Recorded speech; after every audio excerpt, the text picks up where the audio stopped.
Now, at the prospect of Russian forces entering Ukraine's major cities, many are fleeing the country. The UN said earlier today that more than 50,000 have fled in 48 hours. Our correspondent Pierre Clochendler with this report from the port city of Odessa that looks like a ghost town at this point. We just arrived in central Odessa, and this is how this city of 1 million inhabitants looks like. And believe me, according to the people who live here, that doesn't look like it on regular days. A lot of people have left. We've met them on the border. We've met 15 kilometers of back-to-back cars waiting to be able to cross the border to Moldova and flee the threat of war on Odessa, although on Odessa there was only a night air siren, according to reports, yesterday night. And the dawn before, there was a shelling with ballistic missiles on military installation, which brought about the death of about 20 Ukrainian soldiers. There is an emergency situation here, like in all of Ukraine.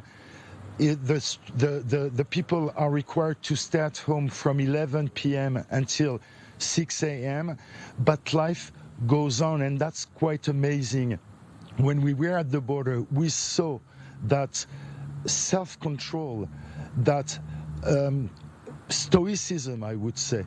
There was no cry, no shout, no pushing and no shoving. People were waiting in their car quietly and amassing at the border without trying to push through the border.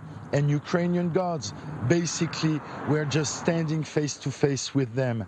Here in Kiev, people are organizing. We're being told that, for instance, there are groups of volunteers that are checking all the shelters, whether they are still existing or they're simply on the map, and then they put an X on it.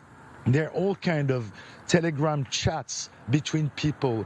We hear that some people are building trenches, but we haven't seen any massive presence of the army, if not for only a couple of checkpoints with sandbags and a couple of armored carriers. That's amazing in a sense, because you would expect that this city would be full up in arms, and it doesn't exist. This is Pierre Clochendler, I-24 News, Odessa, Southeast Ukraine.